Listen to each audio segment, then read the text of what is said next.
He gave her 3 strikes on the live stream. Strike 1 was the song she turned off. Strike 2 was the face.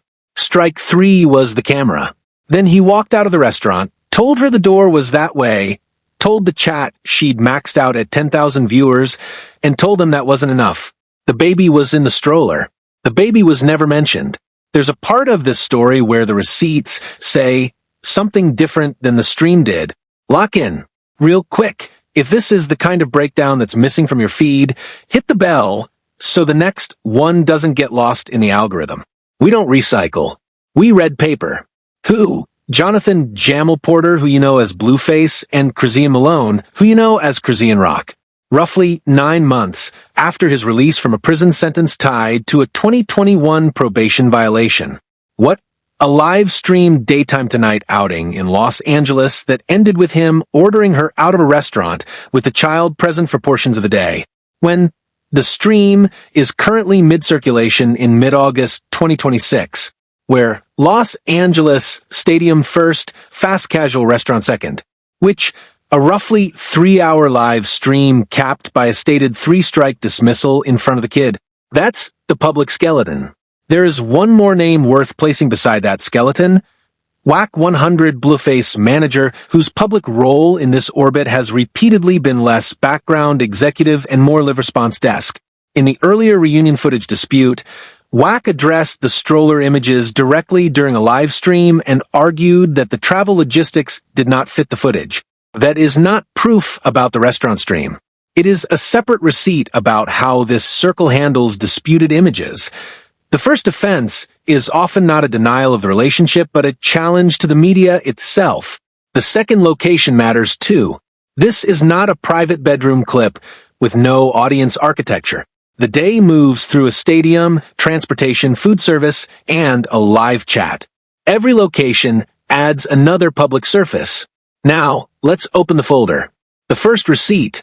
Blueface was released from prison on November 2nd, 2025, after serving roughly 21 months on a 4-year sentence that stemmed from a 2021 probation violation, per a release confirmation he gave on his own IG Live the same day. That confirmation was re-reported by Complex and XXL the same week.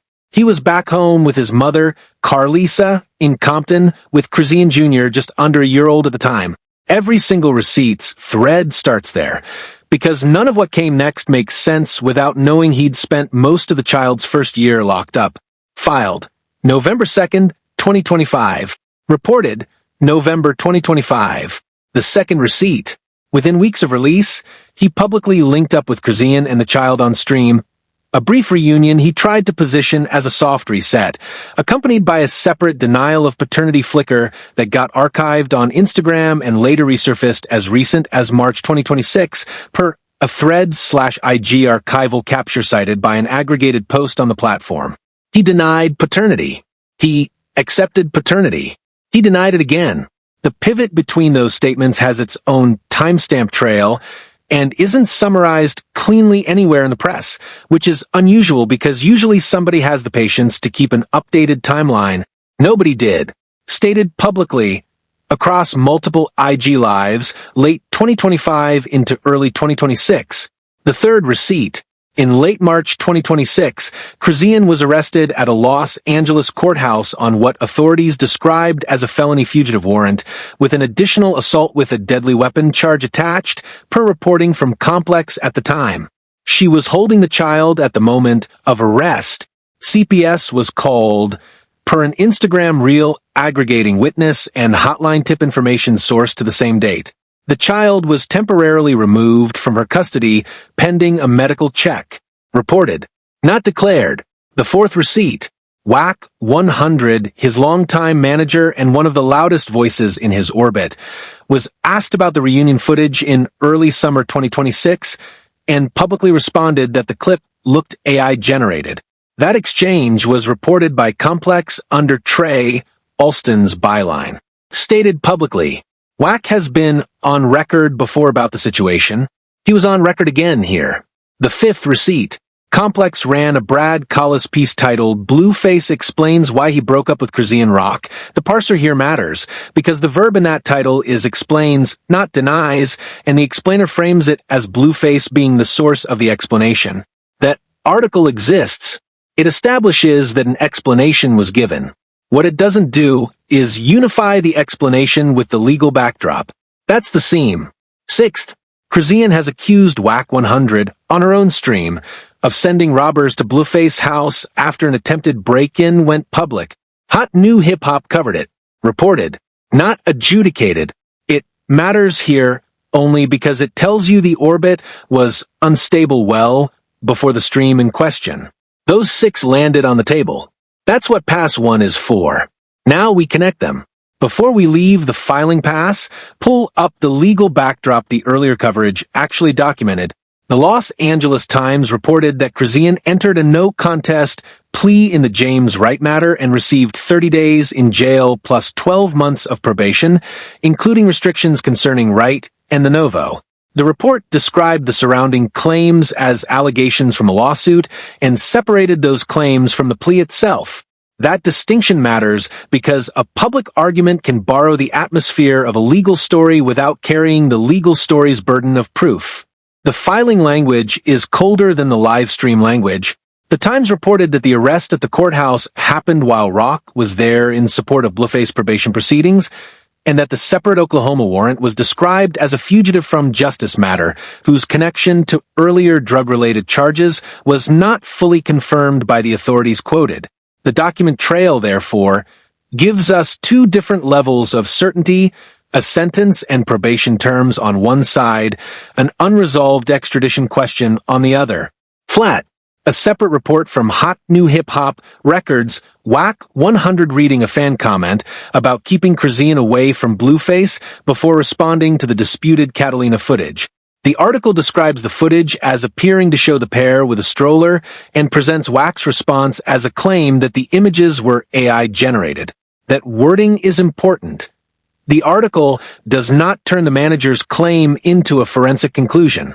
It keeps the receipt attached to the speaker, and the actual line from Blueface in that exchange was short. Yeah, that was AI, according to Complex's account of a live stream. That is not the same event as the restaurant dismissal, and I am not using it as proof that the later stream was manufactured. I am placing it here because it shows the audience had already been trained to treat relationship footage from this circle as something that could be disputed at the level of the image itself. Quietly, that changes how every later clip gets received. One more paper edge. The Los Angeles Times identified Jonathan Porter as the person sentenced in the probation matter and tied that proceeding to the earlier Las Vegas shooting case, while the Complex arrest report separately described Blueface as being behind bars over a probation violation related to an assault case. Those descriptions are not perfectly interchangeable, so the safe read is not to flatten them into one neat legal sentence. The safe read is that his release sits inside a layered legal history, and public coverage has not always used identical shorthand for the underlying proceedings. That matters because the live stream is not entering an empty room.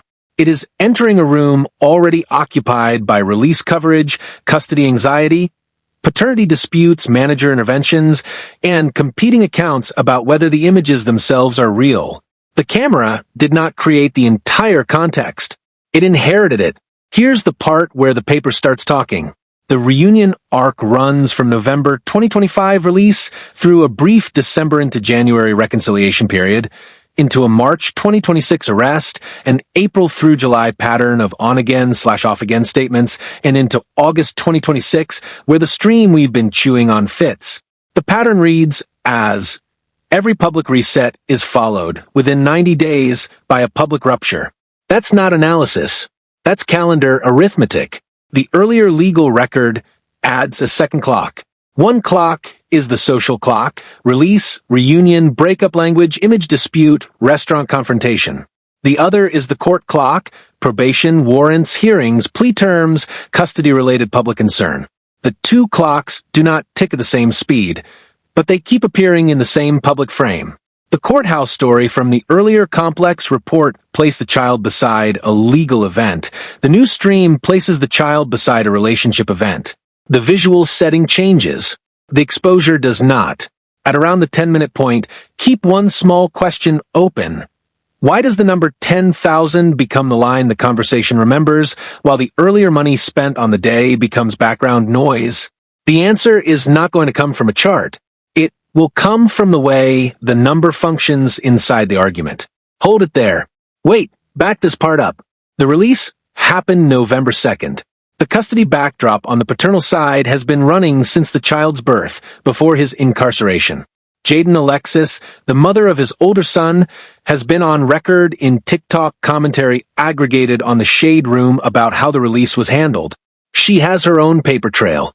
Her name sits next to the phrase "change the kids' last names" in a YouTube explainer that was posted post-release, which suggests name change paperwork either was filed or was being floated.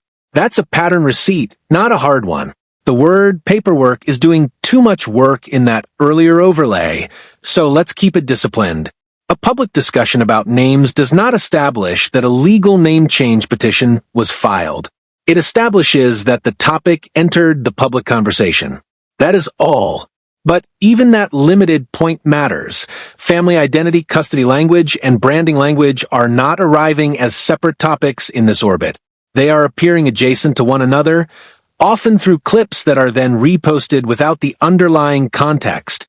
Now, if we line that up, release, brief reconciliation, arrest with child present, paternity, denial flicker, whack 100 saying reunion footage was AI, multiple reported breakups, the camera incident, the August 2026 stream isn't a one-off detonation.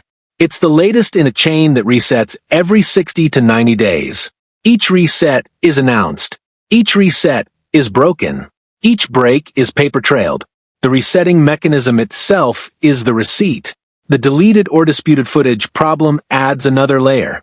In the Catalina episode, Complex reported that Whack challenged the clip by pointing to travel time and location logistics, while Hot New Hip Hop described additional footage and outfit matches that supporters used to argue the images were genuine.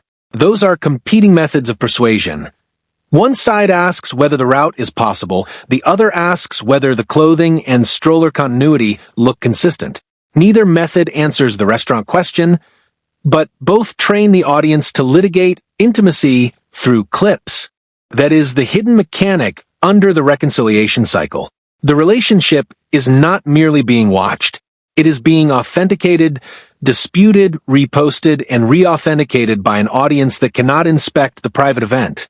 The stream becomes evidence and performance at the same time. The person holding the camera controls what enters the folder. The person reacting to the camera controls what the audience thinks the folder means. Coincidence is the word we won't use. The pattern reads as, the relationship was positioned from November onward as a content system, not a household, and the system's job was to generate narrative motion. When the narrative motion stalled, somebody called it. When the system ran too hot, somebody walked out. Both moves happened on stream, so the chat could witness the terms being updated in real time. Terms that include the child. The legal material complicates the content system, read without canceling it. The Times account of the earlier case shows that court consequences can attach to conduct outside the stream, while the social coverage around the arrest shows how quickly those consequences become part of the relationship narrative. The public does not experience the legal file and the live stream as separate folders. It places them in one tab. That does not mean the stream caused a legal result. It means the stream is being watched by an audience already sensitive to custody, warrants, probation, and whether either parent is stable enough to keep the child away from the next crisis. One more mechanical note. When he cited 10,000 viewers as the strike ceiling, he wasn't inflating. He was telling on himself. He named the threshold, not the behavior, not the safety concern, but the view count that tells you the unit of account for this dismissal was reach, not the kid in the stroller 2 feet from his chest. That's a tier 3 read, but it's a confident one. And here is the micro-loop payoff. The number does not have to be a literal invoice to function like a price. It can operate as a conversational exchange rate, this much audience, this much attention, this much public value, and below that line the day is no longer worth protecting. The clip does not prove that he had a written rate card for the relationship. It does show the number being used as a reason inside the conflict. That is why it stays louder than the meal, the tickets, or the drive. 3 lenses in order. Lens 1. The number ghost. 10,000 viewers, named as the cap below, which a partner, hospitality, access, financial decision-making, is no longer worth the friction of staying in the same room. The number is named once, then referenced again, then becomes the implicit floor for every future negotiation between them. 3 strike slots below that floor. The math is on the stream. The math doesn't describe a relationship. It describes a content co-investor relationship that turned hostile when the content return flattened. Add a digital lens beside the number ghost.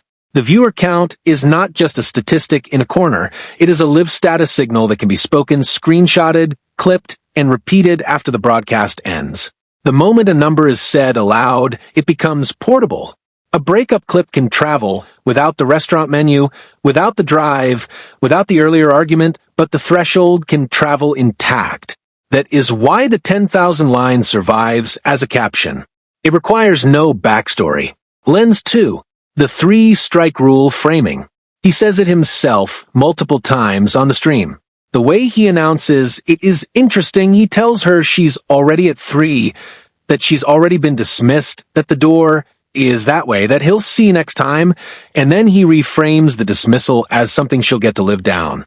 The script reads as a person treating a romantic firing the way a manager would treat a contractor who missed their KPIs.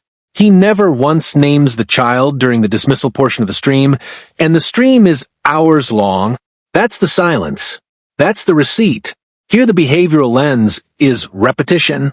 A single phrase can be heat. A phrase repeated across a public argument becomes structure. Strike changes the argument from one disputed incident into a scoreboard. A scoreboard creates winners, losers, and a final whistle. The child does not enter the scoring system. That is not an accusation about intention. It is an observation about what the language counts. I had to slow down on that because it is easy to turn absence into motive. The child being unmentioned does not prove what anyone felt privately. It does show what the public performance foreground. That distinction is the hedge. The reason I still lean hard on the point is that the stream gave him several opportunities to name what mattered, and the words we can actually hear stay fixed on strikes, money, the camera, the door, and audience size. Lens 3. The baby bottle. After everything is over, after the Uber gets called, after she has been walked through the door, one of the recurring conversational threads between them is that she needs to retrieve a baby bottle from his car. He tells her to go buy another one. He tells her she's rich. He tells her she's famous. He tells her a 99-cent bottle isn't worth pulling back around for. That exchange, more than any of the strikes, lays out the asymmetric economic posture. The person who spent the money that day was him. The person who needed to pick up the child-rearing supplies was her. He framed it on stream as a feminist masculine dynamic, but the underlying transaction was a wage relationship dressed up. That's a behavioral magnifier. The receipt speaks in the gap. Now, add the business lens carefully. The bottle is not proof of a formal business arrangement. There is no written contract in the material we have that converts the relationship into employment. The business read comes from the vocabulary: investment, audience return, threshold, strike, dismissal, replacement, purchase. Those words form a workplace imitation, even if no workplace exists on paper. The bottle is the item that breaks the imitation. A 99-cent supply is not a content metric. It is a childcare need. That collision is why the exchange lands harder than the dramatic exit. The audio lens catches something else. Arguments built around a camera often have an uneven rhythm. The person controlling the broadcast can announce a rule, pause for chat reaction, then resume with the next exhibit. The 3 strikes language supplies that rhythm. The count gives the audience a place to wait for the next number. It makes the confrontation serial. 1, 2, 3 dismissal. No music cue is needed. The count itself is the edit. And then there is the visual magnifier. The stroller is not a symbolic object, because I say it is. It is a physical object in the frame, carrying the child through a conversation organized around adult value. The bottle is another physical object tied to the child. The camera is a third object tied to audience value. Stroller, bottle, camera. 3 objects, 3 economies. 1 carries the child, 1 supplies the child, 1 carries the audience. The stream gives the camera the loudest voice. Now flip the lens toward the older legal coverage. The Times reported restrictions connected to the James Wright matter and identified the plea and probation terms as court-recorded events. The stream does not speak in the language of conditions, jurisdiction, or compliance. It speaks in the language of personal punishment. That difference matters because personal punishment feels immediate while a legal restriction is designed to be precise. When the relationship argument borrows a court-like structure, strikes, violation, dismissal, it creates the appearance of due process without any of due process's safeguards.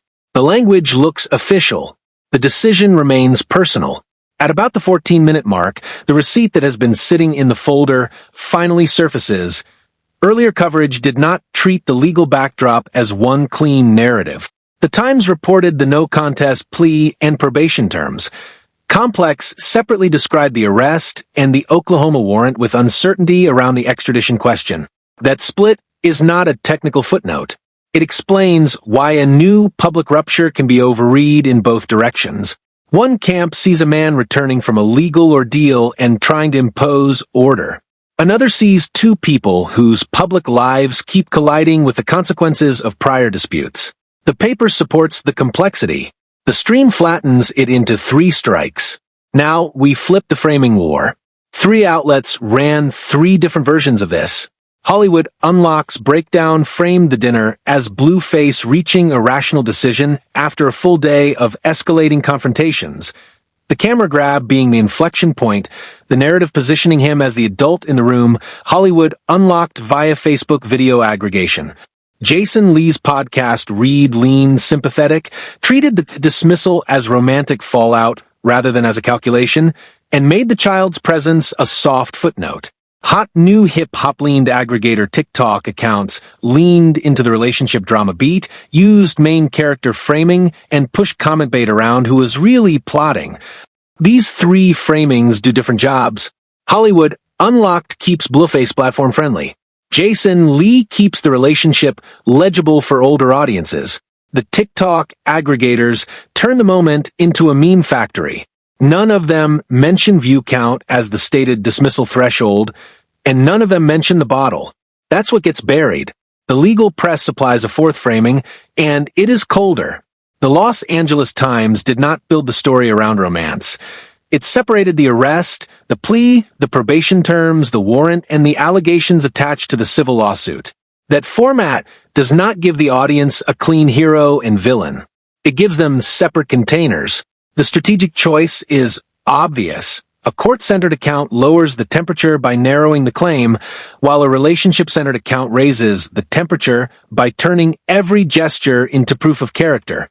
Neither frame captures the full stream, but only one of them reminds the viewer that reported, alleged, and recorded in court are not interchangeable verbs. The AI footage dispute supplies a 5th. Complex emphasized Wax Logistics' argument and Blueface agreement that the images were AI. Hot New Hip Hop emphasized the existence of multiple clips, matching outfits, and audience debate before presenting the denial. One outlet makes the manager's explanation the headline. The other makes the uncertainty the product. That is strategic framing, not necessarily bad faith. The disputed image has more engagement value than the verification process, so the coverage naturally gravitates toward who said what. The same machinery is waiting around the restaurant stream. Clip first, context later, correction if the audience demands one. Steelman the counter-narrative once, cleanly. The best read is, he set a boundary, she crossed it, he enforced it, the camera was approximate cause, the child was incidental. That read has dignity. It treats him as a father who, after a custody-stressed reunion, hit the wall. If you give that reading the most charitable possible framing, the stream becomes a man enforcing a real boundary in real time instead of orchestrating a content moment. It's a take. Here is the version the fan camp will bring next. The audience number was just trash talk. People say outrageous things during breakups. The bottle was a petty side argument. The strike language was theatrical. The real issue was the camera, and once the camera entered the conflict, the rest was just an exhausted person trying to get through dinner. That argument deserves a full beat because it is possible. The stream is not a financial ledger merely because someone says a number. A person can be angry, embarrassed, overstimulated, and still use clumsy language without having a complete business theory behind the argument. Here's why that take still leaks. The boundary as narrative arc would require him to leave. He didn't leave. He stayed. He stayed on stream and named her viewership, named her earning power, named her worth in audience terms, named the door's direction. He didn't mention the child's safety once. He didn't check on the stroller once. He didn't call a supervisor of any kind. A boundary enforcement this serious, with this much information about cash on hand spent earlier in the day, doesn't read as boundary. It reads as a public ledger being settled in front of a camera so the camera could deliver an audience witness signature on the closing entry. The paper wins the paper. The callbacks matter. The AI dispute shows how this orbit handles contested visuals, but it does not prove the stream was fake. The court coverage shows that legal consequences have existed in the background, but it does not prove the restaurant argument was staged for a filing. The bottle exchange shows a mismatch between adult rhetoric and child-related need, but it does not prove a written partnership. Put those limits together, and the counter-narrative still has room to breathe. It simply cannot explain why the argument's most memorable value statement was a viewer threshold rather than the proximate dispute. If you spotted the thing I spotted in that clip, the timestamp matters more than the comment. Not because 1 second solves the whole story, but because the order of the statements tells us what was introduced as cause and what was later used as justification. The camera can be the trigger. The number can still reveal the operating frame. Quick transition. The receipts are down. The receipts red. Pass to the verdict. Acknowledging the mainstream take first, because we earned that. The press treatment has leaned sympathetic to him. The headline version is, "Long day, escalating aggression, the camera was the last straw, he walked out. She was given a ride, the kid went home safely." That version is internally coherent. It just doesn't survive the on-stream evidence. It doesn't survive the way the trip itself was structured. It doesn't survive the dollar amounts he put on the table earlier in the day, a publicly tracked Reddit and X-aggregated record of stadium tickets, a meal, day-long driving, and the way those dollars became the rhetorical floor under every strike called during the night. It doesn't survive the bottle conversation. It doesn't survive the absence of the child being mentioned at the dismissal. The mainstream frame also tends to separate the legal record from the entertainment record. The Times court-centered account gives us plea, probation, warrant, and allegation as distinct categories. The relationship coverage blends them into the atmosphere around the couple.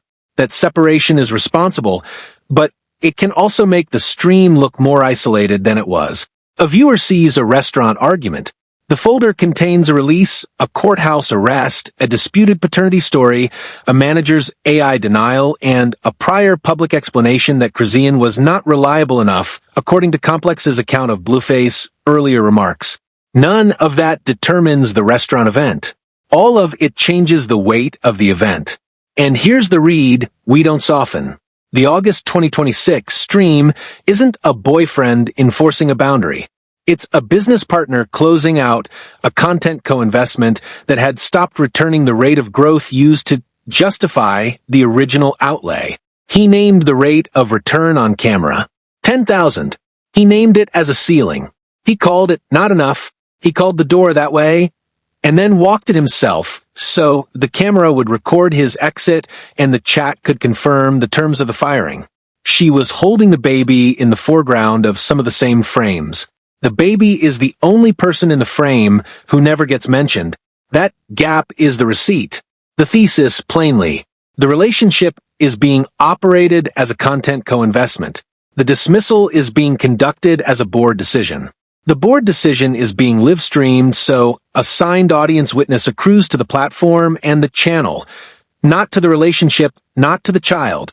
The view count is the unit of account. The strike rule is the executive structure. The door direction is the exit interview. The bottle conversation is the final invoice item being settled in front of the camera, so the camera can author the audit. The older, not reliable enough explanation sharpens that thesis without proving it. Complex reported Blueface earlier language as an explanation for distance, while the article also reported that Chrisean answered publicly and disputed his characterization. The recurring vocabulary is dependability, agreement, audience, and public correction. The story keeps borrowing workplace terms for a relationship that is not documented as a workplace. That is exactly where the read should remain. A pattern of language, not a legal conclusion. Reasoning freshly. The dangerous thing about a frame like this is that it's easy to overreach. We're not. We're staying inside the receipts. He named view count as the failure mode. He named the camera as the proximate cause. He named the dollar amount spent earlier in the day. He named the strike ceiling. He did not name the child once during the dismissal portion. None of those are pattern reads. They're all on the tape. The pattern read is the synthesis. Sharpen and rotate.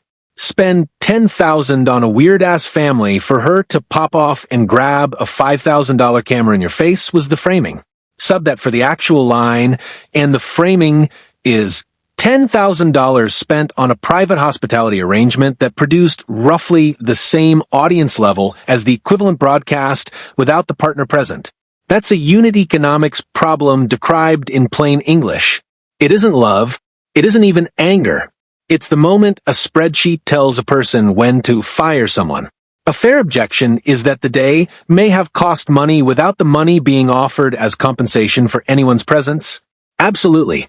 The receipt does not show a contract, a split sheet, a royalty percentage, or an invoice. It shows spending being used rhetorically during conflict. I still lean toward the co-investment read because the value language is not a one-off adjective. It is attached to the audience, to the partner's reach, to the threshold, and to the decision to continue or end the public outing. The claim is not, this was legally a business. The claim is the stream made the relationship legible through business terms. Jab one dry. The press calls it a breakup. The stream called it a return on investment decision. The press is either being polite or being read by the algorithmic incentives of keeping a high follower count artist legible. The stream doesn't have those incentives. The stream just types out loud. Jab 2, sharp. 10,000 viewers is the threshold. The baby didn't make the threshold. The baby was in the room when the threshold got named. The baby is not in the math. The math is the receipt. Jab 3, almost sympathetic. He did not threaten her. He did not assault her. He did not follow her. He let her leave. He let her get a ride. He offered to drop her things off. That is, by the lowest reasonable bar, responsible. The reason it doesn't read as responsible is because responsible is doing a lot of lifting in that sentence. The reason it doesn't read as loving is because loving wouldn't have needed the camera. Jab 4, absurdist. The man who spent the day at a baseball game shouting out subscribers by name walked out of a restaurant mad because she grabbed his phone to change the song. That's the headline. That's the receipts under the headline. That's the entire story in one line, and the entire story is also wrong because the real story is the view count, not the song. Jab 5, clinical. 3 strikes out of which strike 1, was a song preference. Strike 2 was a face jab. And we're going to leave the description of that gesture at the abstract level because the visual is on the tape and the tape is what it is and the receipt is the strike frame and we are not going to participate in piling on. Strike 3 was the camera grab. One of those 3 strikes is a song preference. The strike framing is audacious. We say that with full benefit of the doubt, cleared on the question of whether he had cause to be frustrated. He had cause to be frustrated. The framing of strike remains audacious. Jab 6, quiet. He called her transformer in the dismissal portion. We are not going to repeat that line. We will say it exists. We will note that it is on tape. We will note that it was not constructive. We will note that the dismissal would have been legible without it. The reason he reached for language that degrading is the same reason the press won't print the number ghost. He lost the lane of cost-benefit and tried to climb back into it by insulting her. The insult is a tell. The receipt is the climb. A new jab, almost sympathetic to the audience. The people in chat did not need a custody brief to understand that the energy had shifted. They heard the count. They saw the door. They watched the bottle become disposable in the argument. But the audience's emotional certainty is not the same thing as documentary certainty. The chat can witness a mood. It cannot establish a motive.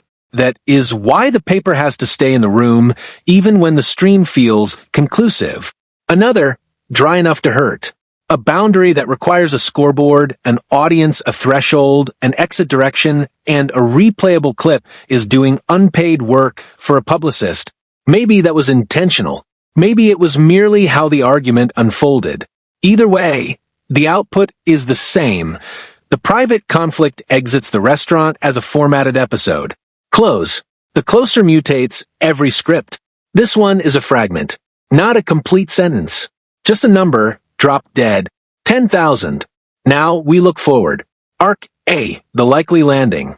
The press will keep describing this as a breakup, with the camera grab as the proximate cause, the relationship as the dying entity, and the trajectory of the uncoupling as something tragic and tender. He'll get the more sympathetic read, short prison stint, fresh home, custody stress partner, public reset that didn't take. He'll get a clean narrative.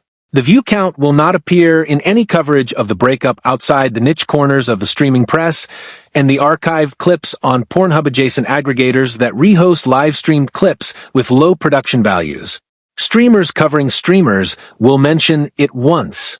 The story of whether view count as payment was the actual unit of exchange will quietly retreat from the discourse. Watch for the framing. Breakup, not gutting of an investment.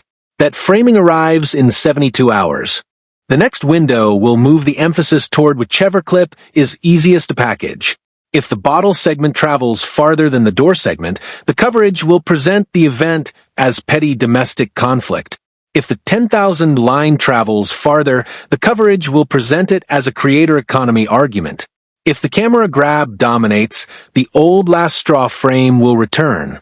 The most likely failure for the opposition will be assuming that a cleaner headline produces a cleaner record. The earlier legal coverage already shows that separate events can be compressed into one public storyline, and compression will be the first thing to erase the distinctions. Arc B, the wild card. The wild card is not that they reunite on stream. That's the predictable wild card in this orbit. They will reunite on stream, and it will come with a victory lap segment aimed at the comment section. The wild card is the legal angle. Blueface has, by the team's track record, an active legal posture. A 2021 probation violation sentence already served, an active custody framework by the Jai and Chrisean Jr. overlapping, a court appearance history involving in-custody or in-arrest incidents involving the child. A relationship that has now been public terminated by the partner with the higher follower count on stream in front of the child with receipt of cash extents named is exactly the kind of incident that prompts a custody motion revision. The wild card is a renewed motion filed by either side or by CPS as a backstop with the camera grab incident cited. We don't predict which side. We do predict that somebody files. Once the next court window arrives, the public record will likely force a distinction between a clip and a filing. A custody document will not necessarily treat the 10,000 line as the central fact. It will focus on dates, care arrangements, jurisdiction, and whatever relief a party actually requests. The failure prediction is for the audience that expects every dramatic stream to produce a legal filing immediately. Some incidents will remain public controversy without becoming a docket entry. That is not exoneration, and it is not confirmation. It is simply the difference between content circulation and court action. Arc C, the residue. The residue isn't the breakup. The residue is the unit of account conversation. Every streamer couple operation that has ever positioned itself as spending time on platform has, under audit, treated the audience count as the deciding variable. The viewership spike variable. The viewership decline variable. Couples now and going forward, in the post-August 8 melt-up era of live stream as relationship format, will be reading this not as a single incident, but as a case study. The next couple who streams together and breaks up together headline will be read by a wider circle for what the view count ceiling means. The cultural residue is a normalization of viewing the partner's audience reach as a wage. 5 years from now, when somebody writes the long-form retrospective on live stream as relational economy, this 8-hour day will be a chapter. That's the residue. By 5 years out, the argument will likely be remembered through one sentence rather than the full sequence. The industry consequence will be quiet. Managers will ask who controls the account, couples will negotiate whether children can appear in live content, and platforms will continue to reward the clip that creates the strongest dispute. The failure prediction is that the culture will pretend the number was unusual while continuing to build entire relationship formats around measurable reach. The archive will keep the contradiction even if the commentary does not. Each arc landed. Each arc different verb. Each arc with one falsifiable line. Don't be surprised if a custody motion gets filed inside 30 days. That's verifiable in court dockets. Don't be surprised if the reunion stream happens inside 72 hours, also verifiable. Don't be surprised if the next day press treatment of this incident never names view count as the cause, also verifiable with a single Google News date-bounded search. The final loop closes on the question we held near the 10-minute mark. Why did 10,000 become louder than the food, the tickets, the drive, the bottle, or the child in the stroller? Because the number was the one piece of the day that could be carried into the next broadcast as a reusable rule. It was portable. It was clip-ready. It could be turned into a threshold, a caption, a defense, or a joke. That does not make it a formal price. It makes it the cleanest public expression of what the stream was measuring. If you didn't get this read from your feed's first page, you got it here. That's not a brag, that's a receipt. Like, subscribe, bell, and the next case is already in research. And the loop closes here. We said at the top the receipts said something different than the stream did. They do. The stream said, 3 strikes, the door is that way, 10,000 wasn't enough. The receipts say, the dismissal was conducted as a public ledger closing in front of the child, on camera, with the view count as the executive variable. The stream is the testimony. The receipts are what the testimony is actually about. Next one's coming. Hit the bell so it doesn't get lost. Transcribed cleanly, narrated by us, receipts in hand. We'll see you on the next one.